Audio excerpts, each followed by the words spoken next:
Alright, cool. So this episode's a little different. It's pretty early right now. I can't sleep. Which I guess isn't good. So I decided to do some exploration, try to figure out the direction that I want to go. And I think I have. I think I figured out what's our best move, and it's gonna involve just running by a demon. But that's neither here nor there. While I was just sort of running around, making sure that I hadn't missed a zone or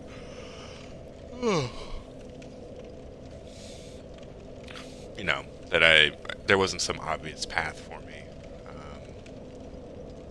I remembered that we hadn't defeated Havel, and so I decided that I was going to go try to defeat Havel. So we're going to spend these souls that we got wandering around the world real quick. We're going to do it on Vitality.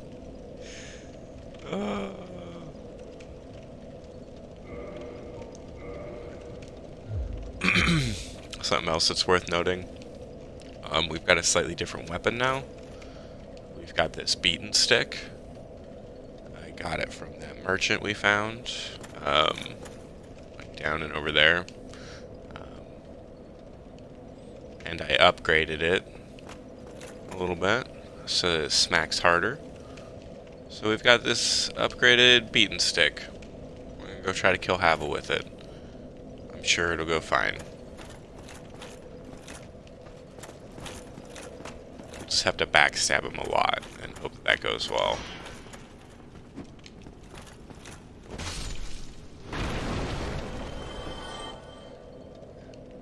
It's like a backstab, except not at all.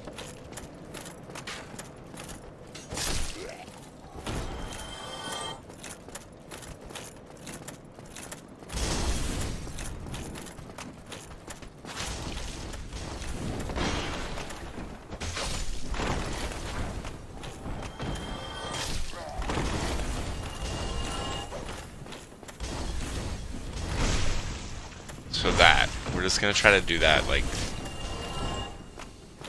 a lot. Hope for the best. Oh. I always forget that there's no pause function in this game.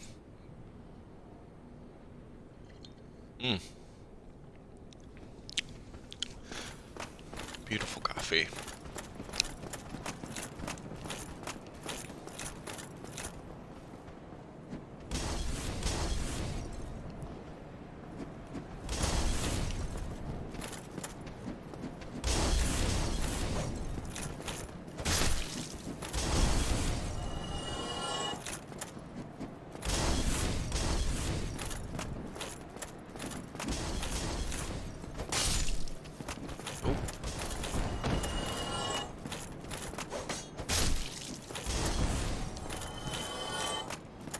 So I figured out that to do a backstab, you have to do like a forward press smack at the right time, and I have been getting better at it, but not great. I'm real sleepy, so I don't know how well I'm gonna be able to pull it off. Doing chip damage to Havel sounds like a nightmare, but what are we gonna do? I was hoping to practice on some of these guys. He's just gonna dance with me.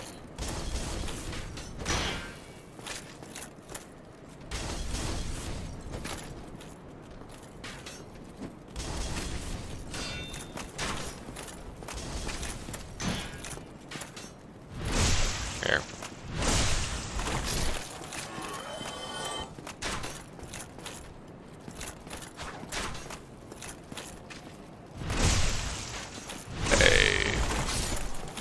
2 in a row. Okay. Ah. Run at me. Cool. So.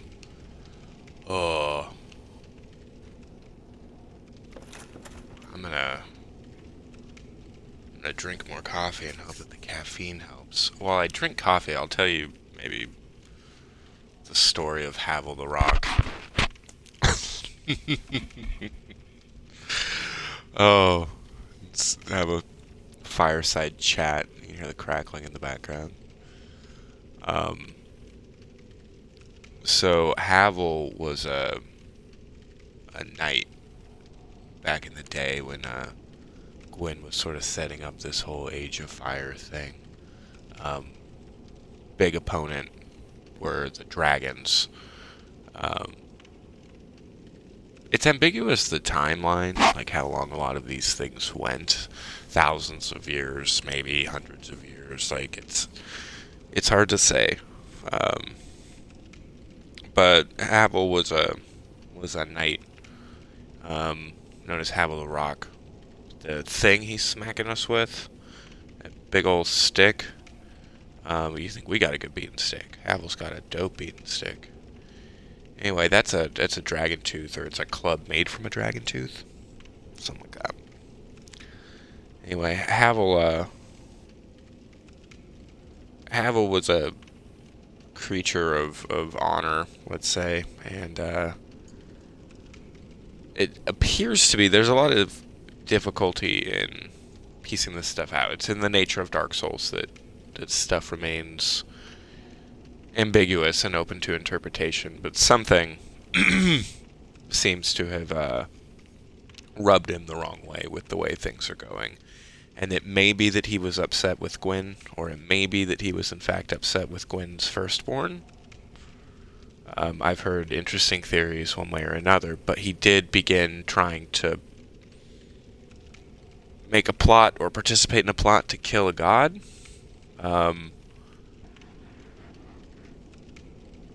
And so he got locked in this tower, waiting to go hollow. Which I guess makes him human? The difference between gods and humans is a weird fine line. Like, I'm not entirely sure. Anyway, but so Havel, this is Havel's prison tower. That's why we needed to have a special key to get down there. We could have found one out in the environment, or we used, our super sick master key. So, yeah, Havel's locked in this tower, slowly going mad. Though, I mean, they left him with his armor and weapons, which is cool. Not cool for me, obviously. I gotta deal with this fucking strong ass. Havel also has, like, infinity poise.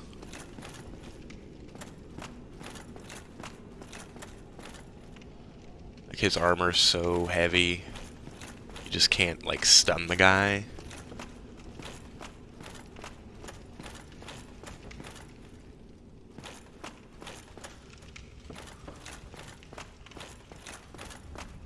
Alright, we're just gonna, nice and slow, like we know what we're doing.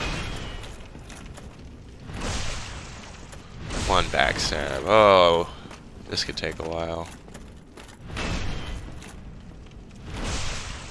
2 backstabs.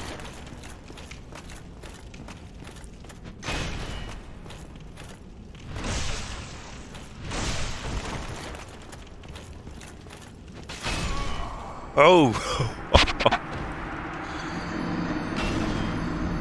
So... Dumb. Basically, when you backstab someone, you have to relock on. And, I didn't. Oh shit. Am I managing my stamina? And I was. Good for me. And I was facing the wrong direction. And now we're dead.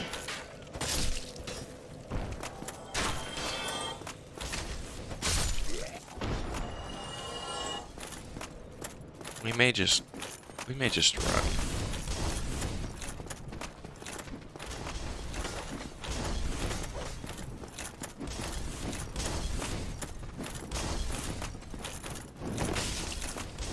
Wow, you have such good hops, my friend.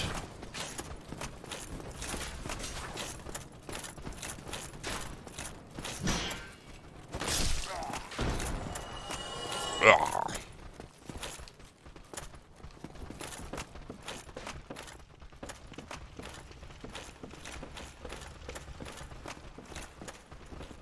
He's gonna keep following me.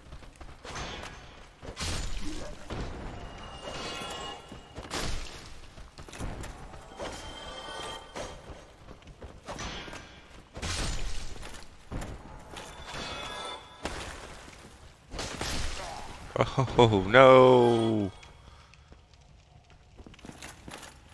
We were doing so well.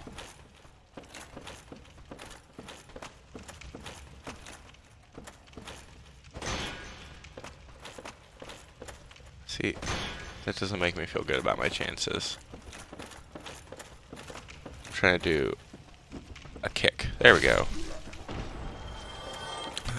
As far as I can tell, the kick and the backstab are like the same animation, just different parts of the enemy.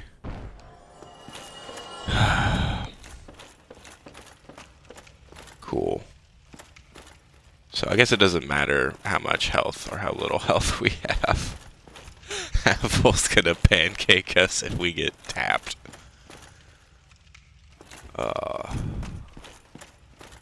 So we're gonna try to grab our souls. And just do that thing before, but better.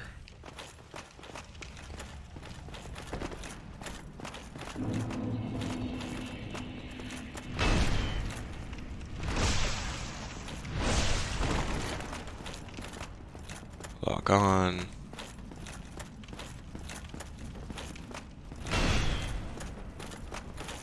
He's on a wall, so get some distance.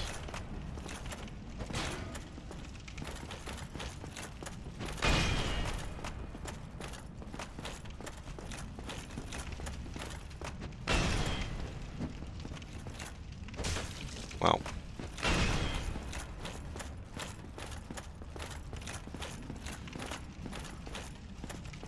Come on, Havel, you and me. Just get off that wall. I ain't doing that.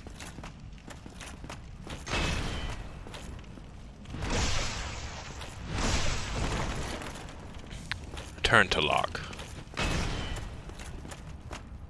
Our duel will be legendarily long.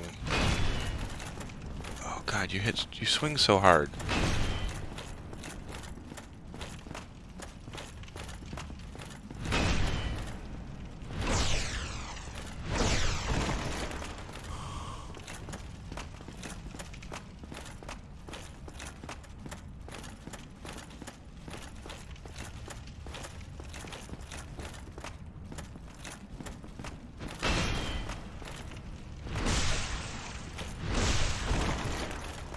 Okay, we will be patient. Oh. We will get our stamina back.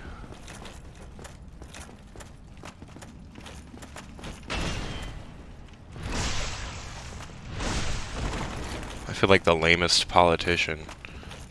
My administration promises better stamina regeneration and the defeat of Havel Rock.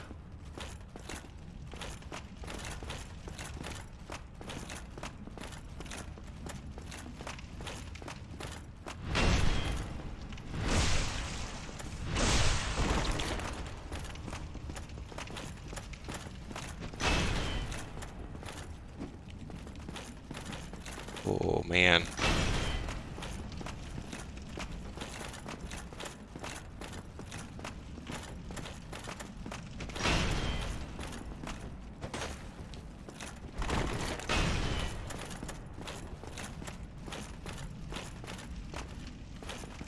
Come on, buddy.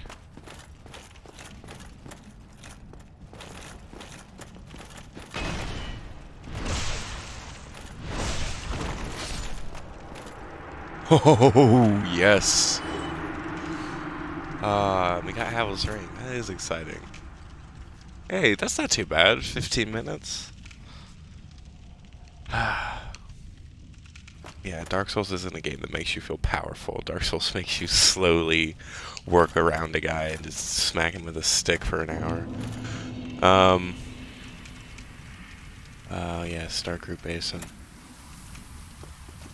But I think this is actually approaching it from a different angle than normal. I don't think we want to go this way per se. So to show you what we got, this ring is pretty dope. I guess I could do item description. We're having a sleepy morning time, right? Do sleepy morning time stories. So, this ring was named after Havel the Rock, Lord Gwyn's old battlefield compatriot. Havel's men wore the ring to express faith in their leader and to carry a heavier load. So that's like all it says. Dark Souls 3 becomes a little nicer to you. But basically this increases our equip load, which is huge for us. So if you remember, our depending on how much we carry, it determines like how quickly we move, and it also affects stamina regeneration and some other things like that. But basically, the it's a proportion. So I looked it up. If you're at 25% equip capacity or below, you do everything really, really fast. And if you're at 50% or below, down up to 25%, you're like doing like medium rolls and you have medium regeneration. And then above that, you have that really slow fat roll. So basically, it's a way of forcing different play styles and forcing you to really consider what you're wearing and how it works together and making sacrifices in your stats to pull it all off. So Havel's Ring, give you an idea, if you look over the right, you see that 91.5, that's the improvement. So we would go from sitting just at 50% right now. That would take it up to 90, which means we could wear heavier armor or use bigger and heavier weapons. And like right now, that's not a big deal. We have, like, we're screwing around with like a pound or two here, but like there are armor sets and weapons in the game that we may theoretically want to use that trying to get the equip load up would be a nightmare. So yeah, this is a really good ring if you want to carry big heavy armor or big heavy weapons and still roll and move okay. This is a godsend. So we're putting that shit on. I guess we can look at the Ring of Sacrifice. This is most equipment, outside of the fact that its durability can be damaged, isn't it's eternal. You're not gonna lose it. But there are some caveats to that, and one is the Ring of Sacrifice. Basically, this mystical ring was created in the sacrificial rite of Velka, the goddess of sin. Its wearer will lose nothing upon death, but the ring itself breaks. So, the way I would recommend using this ring. So, if we die, we drop our souls, and we have a chance to go back and get our souls if we need to. But if we die before we get to those souls, everything is gone terribly wrong and we lose them forever, right? So there'll be times where you have a bunch of souls and you cannot afford to lose them, or like losing them is going to set you back too far. So you throw on the Ring of Sacrifice to guarantee that even if something terrible happens while you're desperately trying to run back to a bonfire, you don't lose those souls. That's kind of a one-off item for very particular circumstances. I think Velka, goddess of sin. Obviously we learned a bit about like gods in our cinematic, but like not a lot. We learned about Lord Gwyn, Lord of Sunlight, who used lightning to fight dragons with his knights, and we learned about the Witch of Izalith, and her Daughters of Chaos a little bit. And there's some guy out there named Nito. He's first of the dead, and someone named the Furtive Pygmy.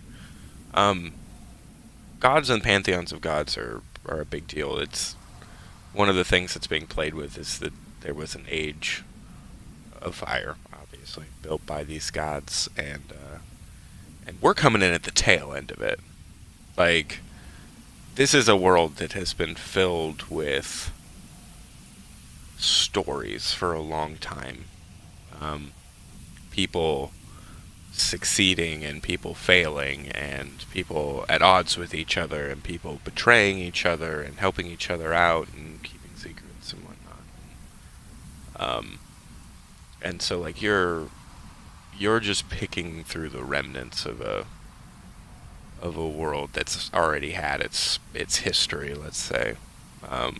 So there's lots of these interesting allusions, but I think it's one of the things about Velka, which is interesting, if you kind of pay attention throughout the series, is she's associated with crows or ravens.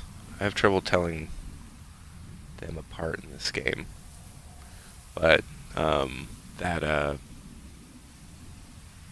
if you remember at the very beginning, we were grabbed by a giant black bird, and that's like a nod, maybe, undefinitive, but it's a nod maybe that this thing that we're on, in some ways, it's associated with Velka, for one reason or another.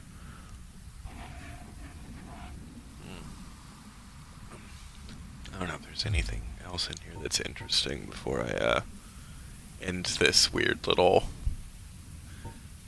nothing stream. I don't think so. Oh, we got this sunlight medal from when we were hanging out with Solaire when we defeated that dude. No, not using it. Faintly warm metal engraved with the symbol of the sun.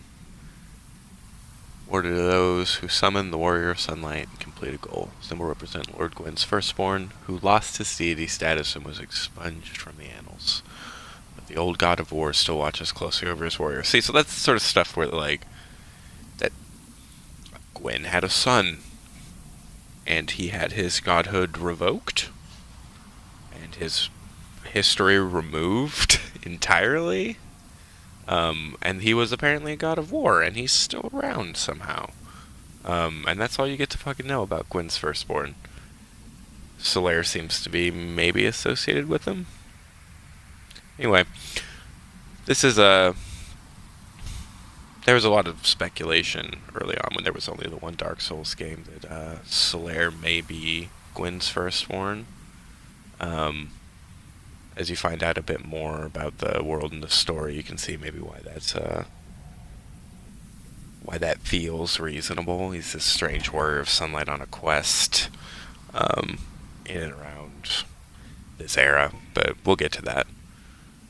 Nothing to worry about. Cracked red eye orb. So there's a version of this that's not cracked.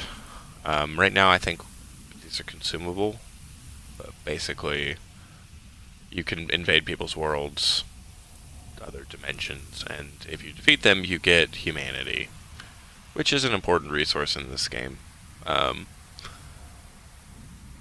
So what's more interesting here is that it allows us to temporarily imitate the ability normally limited to the Dark Wraiths of Koth. Don't worry too much about Koth. But Dark Wraiths, those are interesting. We'll meet some of them later. So we know there's characters out there called Dark Wraiths, which can warp between realities, like you do. Yeah, so White Soapstone, this allows us to leave a summon sign. So somebody could summon us, the same way that we summoned Solaire. If it's like an NPC... Now I'm trying to remember, because in Dark Souls 3 it's a little different. But like, so Solaire's is yellow and gold. And that's either because he's an NPC or because he's a warrior of sunlight. I won't know for sure until we see another NPC summon sign that I'm sure is an NPC summon sign. If they're yellow, then we'll know. Either way, we leave a little white one. And so we could be summoned in to help.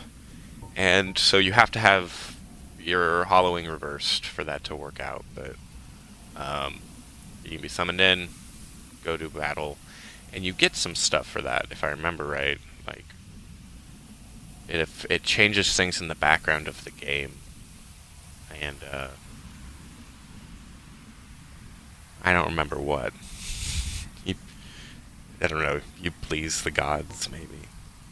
I think it allows you to do some things and access some things. Got the separation crystal. Oh yeah, we found some purple moss. I briefly ran in and fought a tree, and it dropped this stuff. So basically, this will reduce this poison and toxin.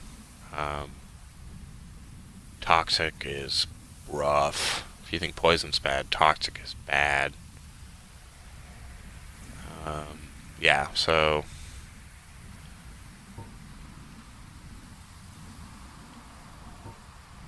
fire bombs, black fire bombs, throwing knife, gold pine resin. So you put this on your weapon and it'll buff it. So in this case, it gives lightning. Yeah, inflicts her lightning damage, make it effective against targets which are resilient to both magic and fire. Very effective against dragon family foes. So if you remember, it was the discovery of lightning that turned the tide in Gwyn's battle against the dragons. It again, it's not really stated, but the more you learn about it, the more you get the impression that that war was arduous. Like, it was not a good sort of thing. The gods weren't doing well until they figured out the lightning thing.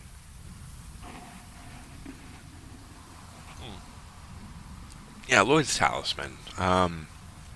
These are interesting. So, if you throw them, they make a little puff of mist. And if you touch that mist, and this can be done to you as well, Nightmare, you can't use your Estus Flask for a little bit. So it's called Lloyd's Talisman because it's used by Allfather Lloyd's clerics. And they do undead hunts. That's their thing, which is horrific if you're an undead like me. In the outside world, the undead are cursed creatures. Lloyd's cleric knights are widely praised for their undead hunts. This blessed talisman blocks undead recovery, allowing the knights to fight with impunity. So you've seen sometimes undead enemies will use a little Estus Flask. I could theoretically use this to prevent that from happening. This is that thing we used on the bull. Alluring skull. It's a very sexy piece of bone. With meekly lingering souls. Throw to shatter and spread souls to attract certain types of enemies. Souls are a concentration of life, and the life-starved hollows are lured by its power. Not effective against all enemies. I don't know. In my head, I remember it being more effective against, like, quote-unquote, like, less intelligent enemies. So, like, the bull is an animal. It works well on the bull. Actual hollows as opposed to just undead. So people who've lost their minds. But I could be making that up. This is our homeward bone. This teleports us back to a bonfire. This is interesting, though. So those bonfires we're resting at are fueled by the bones of the undead. Rare cases. The strong urge of their previous owner to seek bonfire enchants the bones with a homeward instinct. So those bonfires that we're chilling at are the burning remnants of undead bones. Yeah, these sweet binoculars. So these are soul items. They're exactly what they sound like. The souls of someone who died that we can then consume. We got this Firekeeper soul, though, and I know we want to keep that. I don't remember for what exactly. But we're holding on to it. So each Firekeeper is a corporeal manifestation of her bonfire.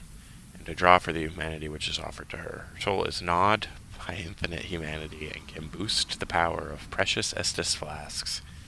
Oh, it can be used to gain humanity and restore HP at the cost of losing the Firekeeper soul to reinforce the Estus flask. So that's what it was for. It helps us reinforce Estus flasks. So they'll be better. Like they'll how do I put it? They'll feel more health per drink, fundamentally. Also pay attention to that, like, gnawing humanity stuff. I don't know if you've noticed it, but humanity is an element. It's a resource. There's a thing with a nature, and that's key to sort of all this lore and whatnot that's going on. Black Sprite is called humanity. Little is known about its true nature. If the soul is the source of all life, then what distinguishes humanity? Yeah, good question. We got two twin humanities. I don't remember these being fundamentally different. Like, there's more. They give you two humanities instead of one. You sort of more health. But I don't think there was a specific thing you did with twin humanities. Trash. And this copper coin.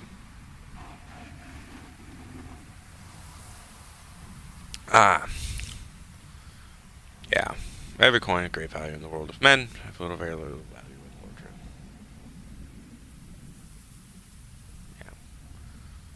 Yeah. Oh yeah, and her dark sign. Signifies an accursed undead.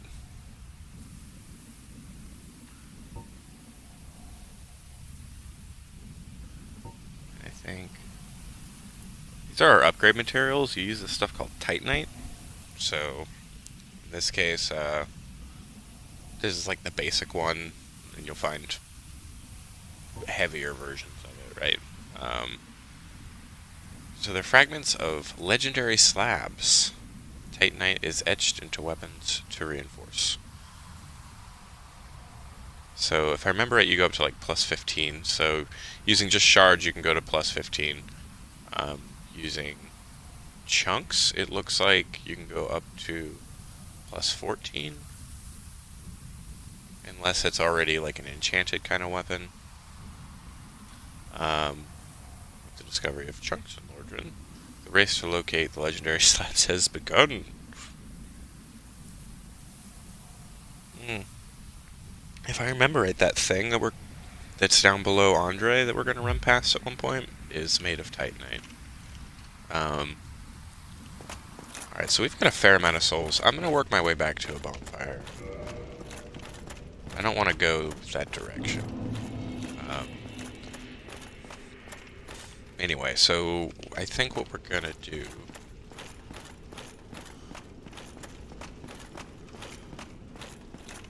is, rather than run forward... Hey, I don't need to make y'all watch this. I'm gonna get back to our bonfire, and I'm gonna spend these souls, and then I'm gonna work our character back to Andre's place, the blacksmith, because that's the direction we're gonna move forward in, I've decided. Oh, you know what? No, we're gonna go back to Firelink. That's where we're gonna start, because we can make good progress from there now that we've got that elevator.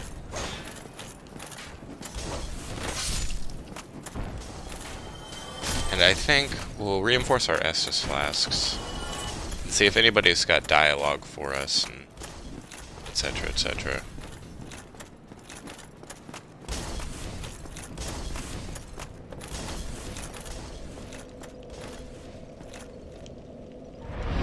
First, level up. I think we're doing it. I don't know if I want to take vitality up or if I want to keep.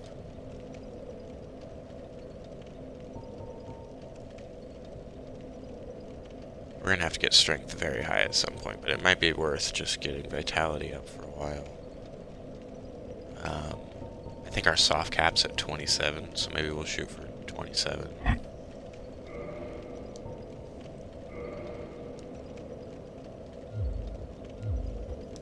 Whatever. Yeah, so we're just gonna sprint. We're gonna sprint back to Firelink Shrine, see if they got anything for us there. And then we'll be done. This was supposed to be just a fight with Havel to, like, wake me up in the morning. But, you know, suddenly I'm feeling confident. I guess it did its job. Ooh.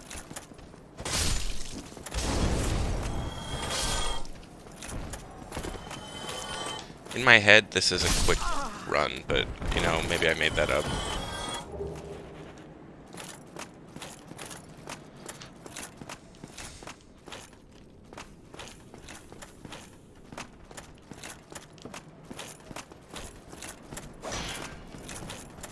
Oh.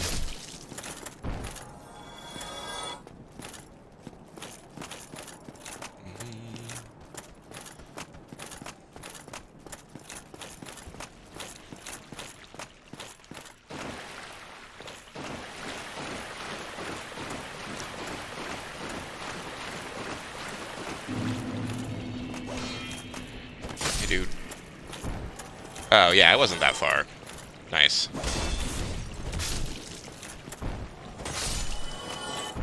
I love this stick. We're not gonna have it forever. We're gonna find better weapons. But I'm not gonna lie. Right now, beaten stick is my best friend. This is wrapped nails around it. Havel the Rock was an epic knight who defeated dragons with his magical, like, shield and armor.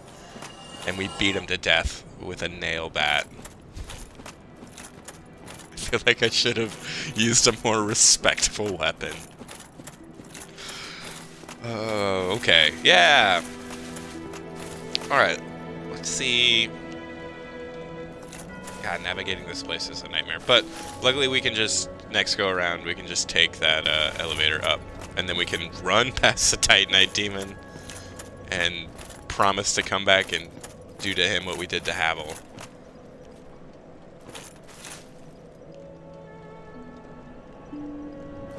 Christ, that dude looks familiar.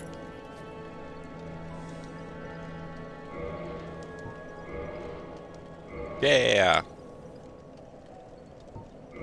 You have no tongue, right? Yeah, that's right. Oh. So this guy's new.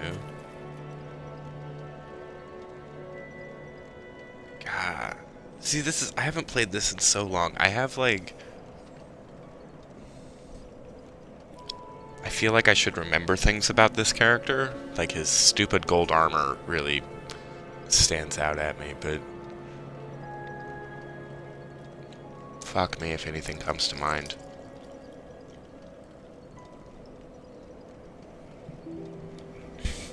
Maybe his voice will help.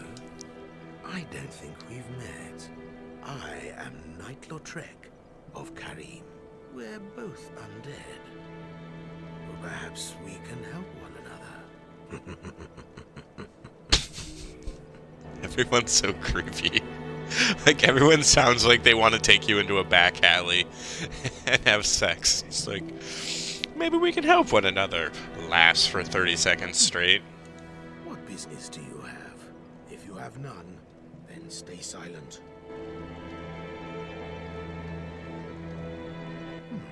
If you...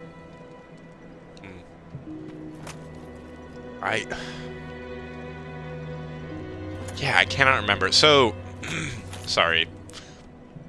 So, if you remember in, like, the Sekiro playthrough, right? Like, everyone has, like, a little... It's not like a quest, per se. But, like, a set of side things you can do.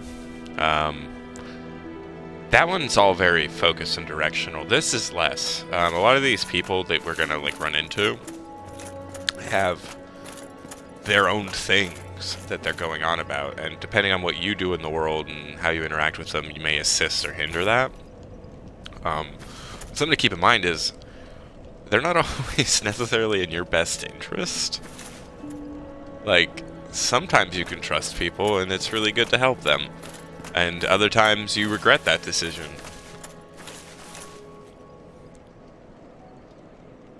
And I can't remember if I'm supposed to trust this guy or if he's going to fill me with regret. So, I don't know. Maybe I ought to just kill him.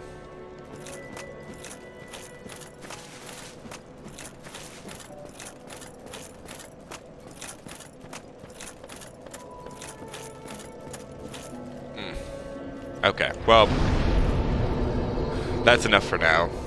We killed Havel the Rock. That was what we came here to do. We came here to drink coffee and wake up a little bit.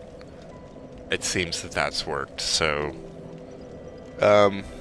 yeah, what I'll do, I'll end this recording here. I'm gonna go work out, do some things.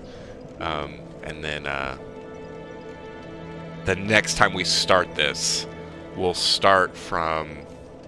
I'll just run up to the blacksmith's place, and we'll start from there. We will sprint past the Titanite demon, because I don't want to fight him right now. And then we'll see what we can find back beyond him. And hopefully it'll take us somewhere nice. If not, we could always go explore that place behind Havel the Rock with the terrifying crystal monsters. That seemed lovely. And in a worst case scenario, we can go to Blighttown, and you can watch me weep openly on air. So, a lot of options.